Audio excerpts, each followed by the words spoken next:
Hey, Eve. Hi, Sebastian. How are you? Good. A bit nervous for this Mm. episode because trying to make in half an hour to do justice to a report, the biggest report on CDR I've ever seen it's not easy. So yeah, I'm nervous. There's quite a bit in here. And also, we're discussing this before any other discussions on this report have taken place yet, because CDR Policy Scoop has become the media outlet that receives embargoed copies in time so that we can put our episodes out and inform our audience right on time, right?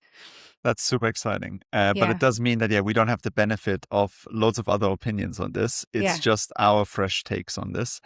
And to start with the obvious, this is the third edition. 23, 24, 25 was skipped and now back in 26 with full force. And it's a beast. 300 pages, 75 plus authors, co-authors, right? It covers so much ground. The main takeaway I have is that we already had some resources, but this is like anyone also new to CDR or anyone who wants to go deep on anything in CDR, you can now point them to one resource, right? It's incredible how much breadth and depth is in this report. Yeah, we used to have CDR primer for that, but by now I that, of remember, course, yeah. is it's already outdated. But Yeah. I mean, the great thing is that if you look at the cadence of the first edition to the second one, it was 1.5 years, and now from the second to the third, it was 2 years, and probably they will keep up to 2 years. And like the first one was around 100 pages, the second one was 200, and now it's 300. So we'll see Yeah, they where can we end stop up. there. Let's not do 5 of 600, But please. but I do feel like, as you mentioned, this is going to be a report that everyone goes back to when they want to dig deep in a certain area. Yeah. And the different chapters of it, like in themselves, could be kind of their own reports, because there has been so much work that has gone into it. Like you can see how the whole space of CDR has professionalized a lot over the course of these years. And also the team behind this report, I'm sure, like how the whole infrastructure works on pulling it together. Yeah. It's outstanding work. It's And great. also But sorry, go also, ahead. maybe let's kind of, just to set the scene, we are not trying to cover the big key messages, because you will hear about them in the launch event, at many other, news stories. I'm sure many kind of LinkedIn fast takeaways, if people just go through the executive summaries of each chapter, which are all kind of, fit on one page or so. What I would want to cover, really, like as I was going through the reports, is the elements that stood out for me. And some of them might be on the bigger topics, and some of them are kind of nuance, like smaller things. And I hope that those who will listen to these episodes will just find what we pick out of it interesting. We will not be picking out everything because we have half an hour. Sounds excellent. Do you want to get going? What's the first thing you wanted to cover? So if we go beyond the first impressions, I thought before we go into the substance, why don't we talk about vocabulary? Okay. Because there were two things that stood out to me here. One is, how there has always been this, CCS is not CDR, and these endless descriptions of what to use where. Here is this clear guidance, like we're just going to use fossil CCS for those solutions that are about emission reductions, and then CCS in general could mean, reductions or removals, depending on how it's used, depending on the source, where the CO2 is coming from. And I think we should use more of that. We just, if we talk about the reductions, let's just use fossil CCS, and it makes things easier. I can imagine that at times there can be, different views, but that's one But it thing. was just to go very deep on one specific topic. They Yeah. had this whole chapter on perceptions and communications, right? Yeah. And there, for example, one takeaway was that 1 and 2 articles on CDR kind of conflated fossil CCS Yes. with CDR, which to me stood out. It doesn't surprise me. It's my anecdotal evidence as well. But it does mean that, okay, if we now introduce fossil CCS versus CCS, we'll have the same battle. I think we'll have people conflating those two, right? But I think oftentimes when people say CCS, they mean fossil CCS. They could just Of course. say it out loud, and then that's clear. So that was one thing. And the second and the last element for vocabulary that kind of I took with me. So I have enjoyed from the beginning that this is a report that talks about conventional and novel CDR, right? There are many other ways, and we tend to typically talk about natural or tech or engineered. But I really like the argument that came in later in the report saying that we should really avoid framing technologies as either natural or then what will be then perceived as unnatural. Hence, why don't we try, and I will try to do my effort, and it's difficult to use more this conventional and novel differentiation, because this way we don't make something look like it's unnatural. I agree. And again, links to the stats they had on perception. And there again, it was a very clear theme that things that were seen as more natural were perceived much more positively than things that were perceived as more technological, right? So maybe we can circumvent that. My question is, when does novel become conventional? But we can cross that bridge in a few years. For now, I think, conventional and novel is a good way to put it. Yeah. So where do you want to go next? One big thing for me has always been with the State of CDR that they talk about gross removals. And this is something that, again, I'm not sure it's obvious to the average reader. It's obviously obvious to the people who go into a bit more detail, but people who just see the headlines. And in this case, I mean, the headline is 2.2 gigatons of removals, right? Of which 99.9% are conventional. And then there's 2.1 megatons that are novel CDR. But that novel CDR is gross removal. And they have a table where they show basically what percentage. They have case studies. They explain for BECCS, for example, for an ethanol project with BECCS. Depending on whether you just do the life cycle assessment on the CCS unit or whether do the life cycle assessment on the whole ethanol plant, you go from a small net removal to, at best, a reduction, right? Like it changes massively. And then they go through biochar, they go through ducts, they explain all the different implications. And I get that they want to have a consistent system boundary, right? But at the same time, when we say there's 2.1 megatons, this is the number that everyone's going to quote. That's gross removals. And so for people at least, I don't know if, and I wanted to get your take because coming from a VCM kind of space originally, I don't really know what to do with that number because I know that in VCM speak, that number is probably very inflated. But then coming from a greenhouse gas accounting and probably a kind of government perspective, it might work. So I wanted to put that to you. Like, how do you look at the use of gross removals in this report? I think it makes sense in the context of this report. Just if we look at the policy side of things, it's all around indices, long-term strategies. And there's actually a really, really great section written out on accounting where it specifically elaborates that there are these two perspectives that you already outlined, the national greenhouse gas inventories and these project-based assessments that are typically used for carbon crediting. So, VCM or the like. And they look quite different in terms of what the objectives are, what the system boundaries are, and also potentially the temporal scope of things. And it leads to, different challenges. I do feel like many people who have been involved in the CDR space have come into this from the VCM side of things.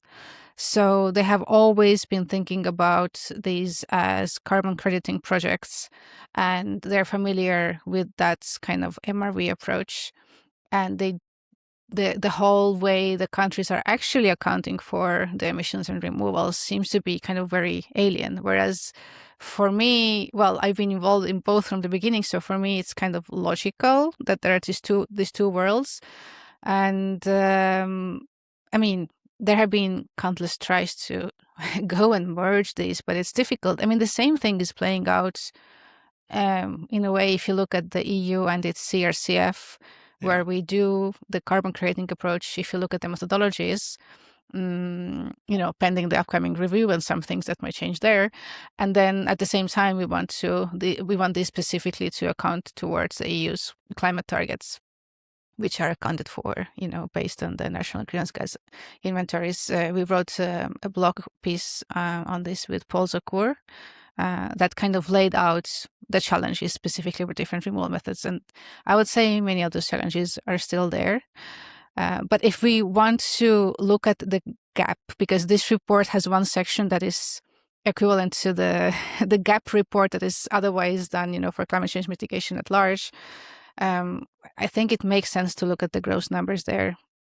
But it's super informative that this report goes into the detail and per specific CDR method outlines exactly what the gross versus net could actually look like in practice. And those numbers, the percentages, are very different across the CDR methods, which was also eye-opening to see.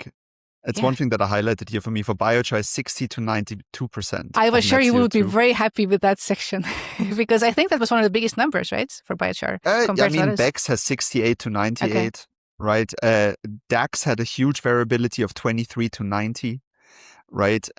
But for me, what I think is important, probably for a lot of people in our audience, is to understand that they're two different numbers, right? These 2.1 megatons versus when they hear, we have delivered 1 megaton in the VCM. Those are two different numbers. And I really appreciate your perspective. That's why I wanted to ask you about why they used this number and this approach. And as you said, a lot of detail around that. But yeah, this is just one thing that for me, I wanted to start off with. Where should we go next? I mean, one of the big topics is the need for removals in general. And I mean, this is one of those kind of big headline items, but I felt like this report, through like different elements, some also in different chapters, really pulled together for me this kind of the argumentation of like, what do we know, what we don't know, what it means in practice, like outlining that if we are delaying reductions, it means we will need much more removals. A 10-year delay in reductions could reduce needs for removal so much that actually this could risk crossing the sustainability thresholds for removals. And this whole, the more CDR we will have to do, the greater the uncertainty, the greater impacts on land and food systems. Like there is like so much kind of compelling story on the urgency of things. So this is kind of this one side. And then at the same time, there are also things we don't know into the final details. For example, if this climate carbon cycle response is symmetrical, like if a unit of carbon removal before net zero is as effective as a unit of carbon removal after net zero, or how much additional warming may occur even with net zero CO2 emissions. I mean, it's just not fully understood by scientists, and they're still working on it. So we are kind of making many assumptions here in terms of like moving forward and making the plans, but there's still details here that haven't fully been worked out. I find on this topic, the core, I remember last time the whole report was framed around the gap, right? This time it's kind of a big section, obviously. And I found it pretty shocking. Not just how big the gap is, but how much CDR, especially novel CDR, is still lacking from NDCs and long-term strategies. And we did an episode, especially on long-term strategies, where we spoke exactly about this, right? This was something that really stood out to me. And they really broke it down country by country, heavy focus on the G20 as well.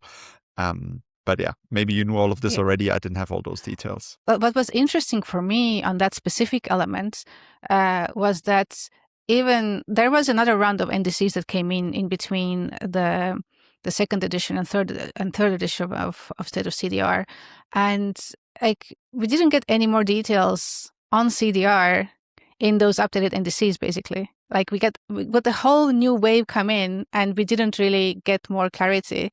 And that really tells that we need to do a lot better, because Like on the same topic, if I look at my kind of takeaways on the policy side that starts, with these NDCs and long-term strategies, it's also this general, clear fact that we have more than 100 countries with net zero targets. This implies all of these countries will need to focus also on CDR, because that's what net zero means in practice. The net in net zero is what CDR delivers. And only like 1/3 of them mention novel CDR in the long-term strategies, and then very few in their NDCs. And even that novel is basically just specs, right? I mean, with very mostly few there are some exceptions as well. Yeah. So, and we know that conventional CDR is not doing that well. It's either stable or slightly decreasing, and that's a problem. Plus, there are references in the reports how and over time how much the novel CDR should start playing a role, and the governments have to get real. Like one of the things, going back to the topic that you raised before on like how much novel CDR we need, or how much do we have. It was very interesting for me to see that in the first edition of State of CDR, there was this expectation that by 2025 there will be 11 million tons per year. And then 2025 came around, and there was and that was from the level of 1 million ton from 2022 to 2025. And in reality, instead of going from 1 to 11 in 3 years, we went to 1 to 2. And yes. that's a real, reality check right there. I agree. And that really stood out to me, but also just something that you mentioned earlier, how that share of conventional versus novel has to adjust. Right now, it's 99.9 versus 0.1. And by net zero, it's almost 50-50, the way that they described it, right? And that is just and what they tried to do is basically they described what does that growth look like, and they provided historical examples from other sectors, some that we've spoken about, heard about a lot, like solar, right? But they also took others like ammonia. I'd never heard of that example, for example. And it was interesting to see basically how they are really trying to drive home there is a lot of growth that needs to start here, and it has to happen soon, and governments are lagging behind. And on the government side, I saw, for example, because you covered a couple of things where I want to come in with some more comments. So one was this, the growth that we need to have, and the growth that has happened in other sectors. And for me, reading that's, like reaching 30 million tons by 2030 implies annual growth of 57%. Okay. And then, this is really fast, but it has happened in the past because, for example, from lithium-ion battery storage and internet traffic, they both actually grew even faster than 86% per year. But now, can you compare something that is as useful as internet or lithium-ion battery storage with CDR? So it's a great example that this can happen, but in reality, we don't have the same demand.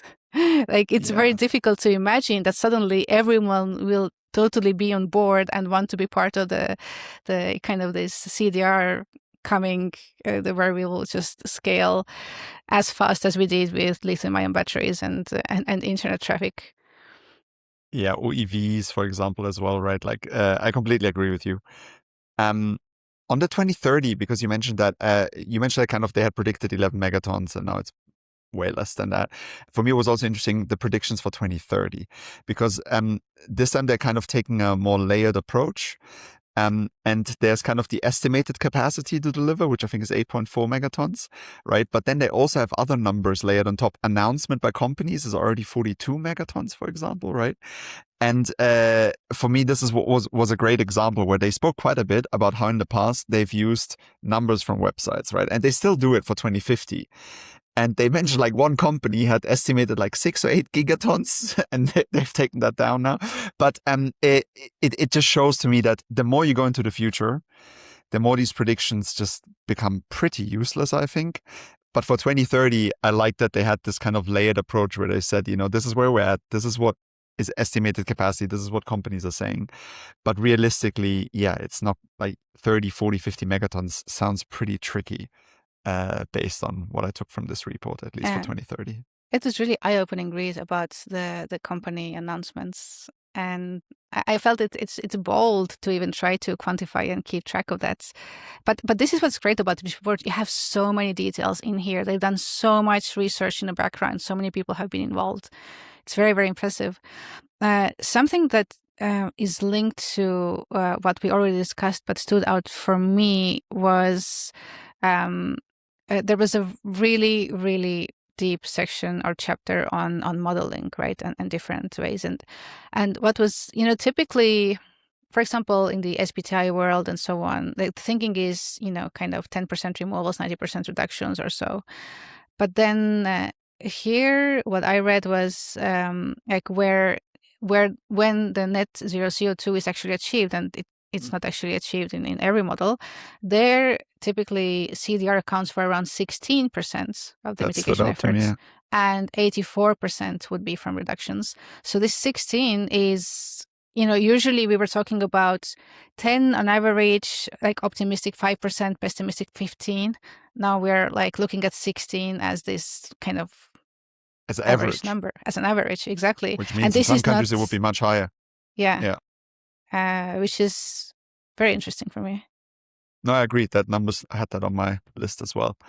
The one thing that I found less useful, but it's not a fault of the authors, it's more a fault of the data, I think, is they have a section where they go through each technology and they talk about the cost of the technology and they talk about the estimated potential.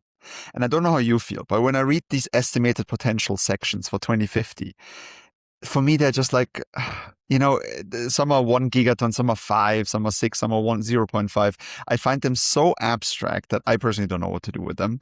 And similarly on the cost ranges are so ridiculously large. I mean, take BECS, I don't know, from $15 to $400. And for almost every technology, the cost ranges go from low double digits to high triple digits. And I don't really know what to do with that data. That's the challenge. Yeah. I was really looking for a table with numbers, and then I realized because, within biochar, there are many different ways you can do it.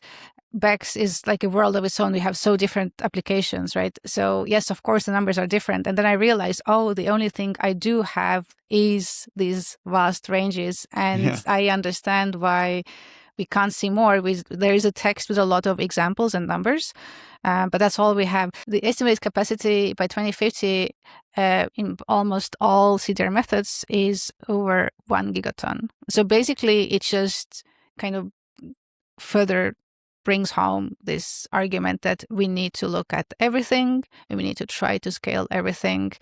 And then on scaling everything, one of the graphs that I really enjoyed looking at in this report was this examples of competition for resources between CDR and other mitigation activities.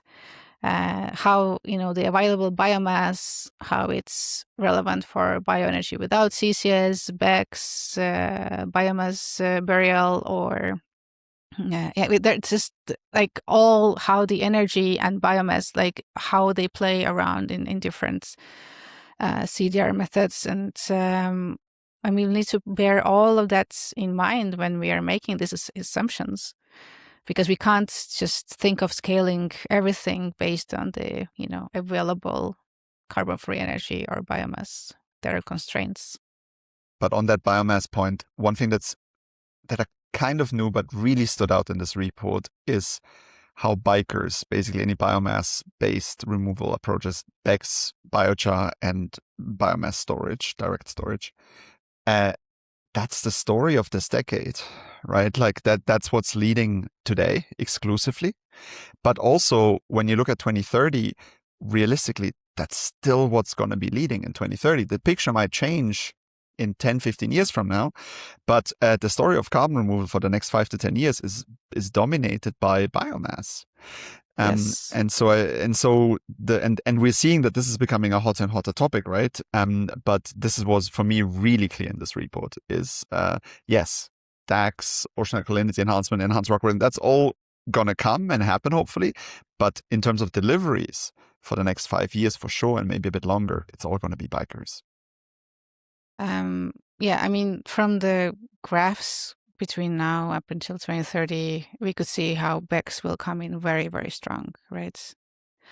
And something I didn't write it down in my notes, but I remember noticing how the third CDR methods beyond biochar that is delivering strongly now, and BECs that will also start delivering. So the third one after BECs and biochar and BECs, I think was biomass burial. Biomass burial, graphite and voltage deep. And exactly, voltage deep and graphite. I didn't realize that before. It was really But they're really picking up pace, and they have incredible operations. Like, so I wouldn't be surprised. And they signed a 5 megaton plus deal, right? Like, I don't even want to imagine what it takes to bury 5 megatons worth of carbon removal.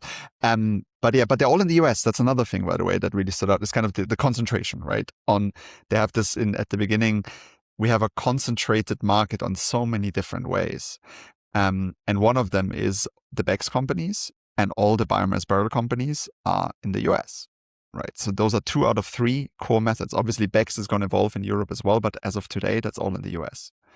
But yeah, the concentration, maybe, I don't know if that stood out to you, because there's a lot of things that they said, right? It's geographical concentration, it's maps kind of of demand concentration. Yeah. It's, everything and seems reports lays it all out really well. So it's super nice to see what is happening and where, and and how the concentration is different in different regions in terms of CDR methods, but also which CDR methods get funding, right? Also very different in different parts of the world. Should we talk a little bit about funding? Because I thought that was interesting too. You probably looked into it more than me, but I'm curious to hear what stood out for you. No, because I've done a lot on funding in the past. One CDI released a wonderful funding report for 2021 to 2025 recently, right? But I remember I looked at it in the past because there's this perception in the climate space that kind of CDR is taking all the money. And if you look at the numbers, it's simply not true. But this report did try to look at funding based on a single database. It's maybe a weak point, right? Like they were building the Net Zero Insights database, but essentially concluded that CDR today is taking, what was it, 2.6, I think, 2.6% of all climate tech funding, which for me was an incredibly low number, because we're not even talking about climate. Climate is around $2 trillion plus. So it's still 0.1% of that. But even in climate tech, it's 2.6%. So this was something that didn't surprise me, because I've always whenever I've looked into the numbers, they were smaller than you'd think. But it was the first time that I saw this report kind of really lean into the funding side. And then, as you said, heavy skew towards specific technologies, DAX, right? For example, DAX taking the lion's share of that. But it was interesting to see them elaborate on this topic. Yeah, which reminds me now, but I was listening to you. Well done with CDR jobs featuring so strongly in the reports. First time. Yeah. And big shout out to Tang Chen, my co-founder and data lead at CDR Jobs. We got our own section in there, which is very nice, because our whole purpose is to deliver data that is useful to the ecosystem, right? So I was very glad to see that. Well done with that. Maybe one thing before we wrap up, market development in general, because I remember seeing you saying that, in the midst of all these negative stories, the CDR market is actually doing well. And this is something that comes out from this report as well, that actually the CDR innovation ecosystem is really going through the growth phase. The market is growing, new demonstration projects, large investments in startups. Obviously, we need more policy, and soon, because in the next 5 years are so critical in getting the number of projects in the pipeline to the level where we need to have them. But it was kind of great to see this reference to increasingly mature CDR ecosystem. And there's a whole section on innovation, right? And patents and research, which is amazing, but we didn't cover. And actually, ironically, in this half hour, we didn't talk about the policy section, or barely talked about it. The national one, yes, but there's a huge section, which is actually amazing, where they talk about country by country, what initiatives they're taking on novel CDR, on conventional CDR. Europe is out on top of that table. But for example, I had no idea that China is building a 1,000-ton DAC project. So there's a lot to learn in the policy section there as well. Yeah, great reports. Get your copy and dig in. Yeah, we could have spoken for 3 hours, but we tried to be really brief and cover as much as we could in half an hour. But yeah, thanks. This was fun. I'm glad we managed to do it. Bye, Eve. Bye.